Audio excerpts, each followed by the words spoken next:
السلام علیکم، آپ موجود ہیں عبد الخالق کے ساتھ ادبی ڈیرا پر، اور آپ کے ساتھ شیئر کرنے جا رہے ہیں جناب کی عمران خان اکیلا، باقی سب ایک طرف کون کون ہیں، یہ آپ کے ساتھ شیئر کریں گے اور اس کے ساتھ ثاقب نثار اور فیض حمید نے ثاقب نثار کے بعد فیض حمید نے بھی اپنی پوزیشن کلیئر کر دی۔ وہ پوزیشن کیا ہے وہ ساری بات تفصیل کے ساتھ ڈسکس ہوگی، لیکن اس سے پہلے بات ہوگی عورت مارچ کی، کہ عورت مارچ کے شرکاء کو عورت مارچ سے جو ہے وہ شکایت گھر سے کیوں ہے، وہ آپ کے ساتھ تفصیلاً شیئر کرتے ہیں جناب کی۔ جیسا کہ آپ جانتے ہیں کہ 8 مارچ کا دن خواتین کے عالمی حقوق کے دن کے طور پہ اقوام عالم میں منایا جاتا ہے۔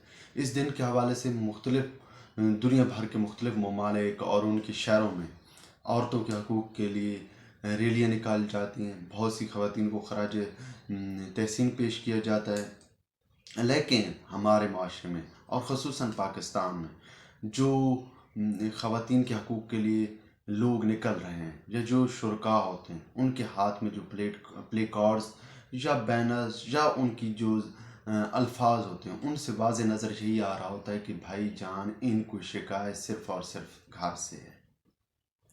ان لوگوں کو باقاعدہ جو ہے وہ ڈونر پروموٹ کر رہا ہے، کس لیے؟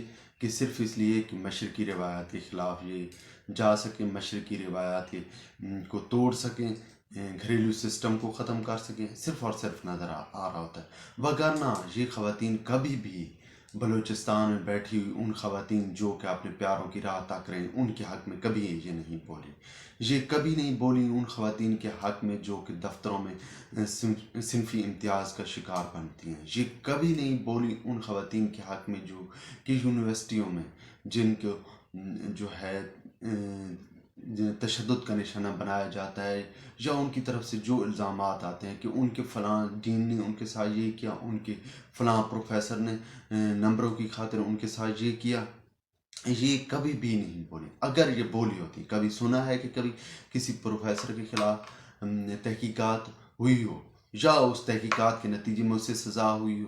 نہیں، یہ کبھی بھی نہیں بولیں گی، یہ صرف اور صرف گھریلو سسٹم کے خلاف ہی بولیں گی۔ ان کے تمام حقوق گھریلو گھر سے شروع ہو کر گھر کی شکایت پر ہی ختم ہوتے ہیں۔ اب آتے ہیں بھائی ویور ثاقب نثار کے بعد جنرل فیض نے بھی پوزیشن کلیئر کر دی۔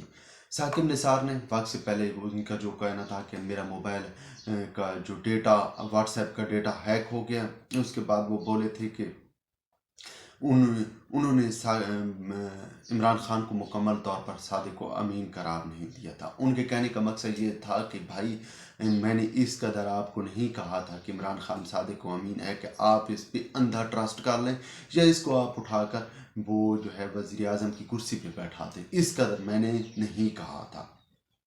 یہی ہو سکتا ہے مقصد، اور جو کہ انہوں نے پوزیشن کلیئر کی کہ بھائی میرا عمران خان کے ساتھ کوئی تعلق نہیں۔ دوسرے لفظوں میں یہ بات ہو سکتی ہے۔ اب اس کے بعد فیض حمید، جنرل فیض حمید ریٹائرڈ DGISI، انہوں نے بھی اپنی پوزیشن کلیئر کر دی، انہوں نے بھی واضح طور پہ جواب دے دیا جو کہ عمران خان نے اپنے ایک ٹویٹ میں جس کا اظہار کیا ہے۔ وہ ٹویٹ میں لکھتے ہیں کہ عمران خان سابق ISI جنرل فیض نے مریم کی جانب سے ان پر لگائے گئے الزامات کے جواب میں مجھے بھیجے گئے میسج میں یاد دہانی کروائی کہ 2017-18 میں میں صرف میجر جنرل تھا۔ کیا نمبر 1 پہ وہ کہتے ہیں فوجی ڈسپلن میں تنہا میجر جنرل حکومت ختم کر سکتا ہے؟ فوج میں صرف چیف کا فیصلہ ہوتا ہے، تمام فیصلے نمبر 3 پہ تمام فیصلے عدالتوں نے کیے۔ اب مطلب جنرل فیض نے بھی پوزیشن کلیئر کر دی ہے کہ بھائی ان کی بات تو صحیح ہے کہ میجر کیا کر سکتے ہیں، ایک میجر جنرل کی کیا پوزیشن ہوتی ہے فوج کے اندر، اور 2017-18 میں وہ میجر جنرل تھے۔ اب یہ ضرور ہے کہ میجر جنرل کو بھیجا جا سکتا ہے، انہوں نے اس بات کی جو ہے وہ نہیں تردید کی کہ میں ثاقب نثار کے پاس گیا، ان پہ دباؤ ڈالا کہ یہ فیصلہ آپ نے کرنا ہے، مطلب نواز شریف کو آپ نے ہر صورت جو ہے سزا دینی، پانامہ نہیں اقامہ کی بنیاد پہ، یا جو بھی آپ نکالنا ہے اس کی نہیں۔ دوسرا وہ ظاہر کر رہے ہیں کہ بھائی اس میں جنرل باجوہ کا میں نے حکم مانا ہے۔ دوسرا وہ کہہ رہے ہیں کہ صرف فوج کا فیصلہ صرف چیف کا ہوتا ہے، مطلب چیف نے کہا انہوں نے کر لیا۔ تیسرا تمام فیصلے عدالتوں نے کیے۔ وہ یہ کہہ رہے ہیں کہ بھائی میں تو ایک مورخ کے طور پہ تھا، میرا کچھ نہیں کر رہا تھا، مجھے جو آرڈر مل رہا تھا میں ون اس پہ عمل کروا رہا تھا۔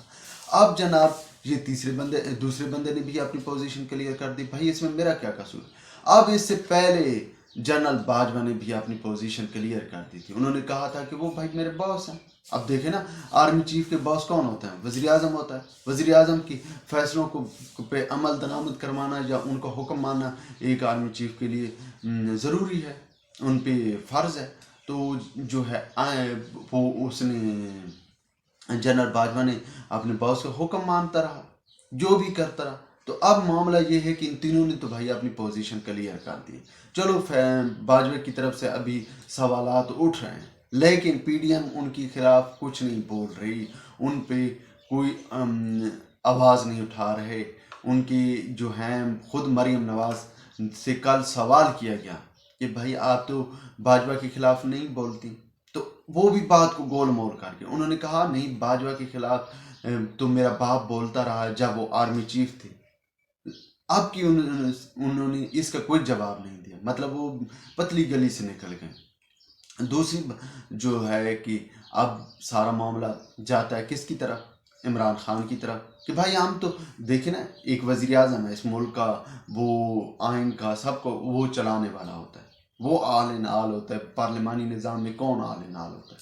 وہ وزیر اعظم ہوتا ہے۔ تو اب وزیر اعظم صاحب جو ہیں وہ سابقہ وزیر اعظم جو بھی کہتا رہے کہ بھائی میرا کردار یہ تھا، میں تو ایک کھٹ پتلی وزیر اعظم تھا، یا میرا کوئی اہمیت نہیں تھی، جو کام کرواتے تھے مجھے ایک وہ بس نام کا وزیر اعظم رکھا ہوا تھا، یہ وہ کہتے رہے، لیکن حقیقت یہ ہے کہ سارا کام وزیر اعظم عمران خان ہی کرتا۔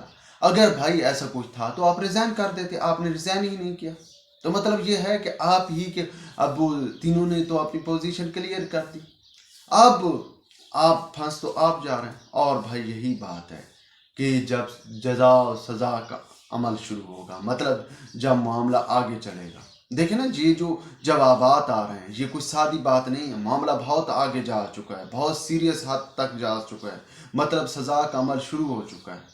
اور جس طرح آرمی چیف کے وزیر اعظم پاکستان سے ملاقات ہوئی، پھر اس کے بعد اور بھی لوگوں سے ملاقات کے ذکر سن رہے ہیں، تو معاملہ کچھ سیریس ہے۔ اور اس سیریس میں یہی ہے کہ جب سزا کا عمل شروع ہوگا، جب لازمی بات ہے اب کورٹ مارشل کی طرف معاملہ جائے گا، جو کہ جی ایچ کیو نے کرنا ہے، تو ان سے پوچھ گچھ ہوگی، تو انہوں نے یہی کہنا ہے بھائی ہمیں تو اس نے آرڈر دیا تھا، ہم نے اس کا آرڈر ماننا تھا۔ کس نے آرڈر دیا تھا؟ وزیر اعظم، سابقہ وزیر اعظم پاکستان عمران خان نے، ہم نے اس کا آرڈر مانا، اس کے مطابق سارا کام کیا۔ اب اس تمام جو جرم ہوئے ہیں یا جو کچھ ہوا ہے اس کا ذمہ دار عمران خان ہے۔ اس معاملے پہ یہاں آ کر عمران خان بھائی ہو جائے گا تنہا، اور تنہا ہی سزا بھگتے گا۔ ویورز، ویلاگ کے بارے میں اپنی رائے سے ضرور آگاہ کیجیے گا۔ خدا حافظ۔